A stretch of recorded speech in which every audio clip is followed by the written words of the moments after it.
औज़ुबिल्लाहिमिनश्शैतानिर्रजीम बिस्मिल्लाहिर्रहमानिर्रहीम। प्रोफेसर सईद मराठ साहब आपकी खिदमत में हाजिर। अस्सलाम वालेकुम नाजरीन, एक ऐसी मर्ज, छुपी मर्ज जो घर में बच्चों को, बच्चियों को और बड़े को, छोटे को, बूढ़ों को, सबको लगी होती है और लग जाती है, तो फिर आदमी शर्म से नहीं बता सकते।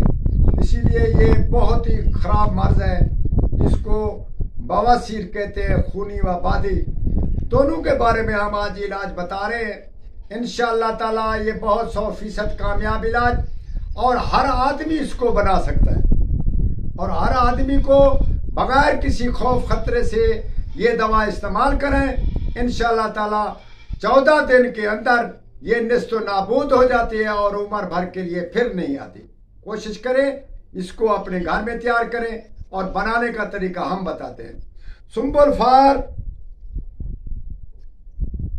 सफेद जो है वो 1 तोला ले लें, उसको रगड़ लें। फिटकड़ी 2 तोला ले लें और उसको बारीक कर लें। पीस कर पहले फिटकड़ी आधी रख दे तवे पर, उसके ऊपर वो पीसा हुआ सुम्बुलफार रख दें।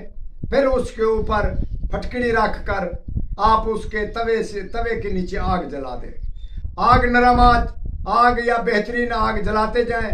जब ऊपर से देखें जो वो पक चुकी है, फूल कर बैठ गई है, फिर उसको उल्टा कर दूसरा हिस्सा तवे पे डाल दे, उलट कर दे। फिर अच्छी तरह से उसको पका लें। पकाने के बाद देखें कि बिल्कुल कच्ची नहीं रही, पक गई है, तो इसको उतार कर पीस लें। सबको उसको पीस कर रख लें। एक रत्ती योमिया आपने नाश्ते के बाद इस तरीके से खानी है कि आप गुठली आम की ले लें और उसको किसी तरह से खुश्क कर लें। अगर वो खुश्क नहीं तो उसको तवे के ऊपर ब्रान कर लें। ब्रान के बाद उसको पीस कर रख लें। 1 चमचा छोटा चाय वाला दही में डालकर नाश्ते के बाद वो पहले खा लें। उसके बाद 1 रत्ती मक्खन के साथ या किसी और चीज के साथ आप उसको खा लें। उसके बाद उसके ऊपर अगर गर्मी ज्यादा महसूस, खुश्की पैदा करे तो उसको दूध इस्तेमाल करें। 7 दिन से 14 दिन तक ये बीमारी का नामो निशान न रहेगा। और बिल्कुल हमारा यकीनी तजर्बा और हमारे दोस्तों का तजर्बा और हमारा अपना जाती तजर्बा है, ये दवा बहुत ही कामयाब है और बगैर ज़रर के है।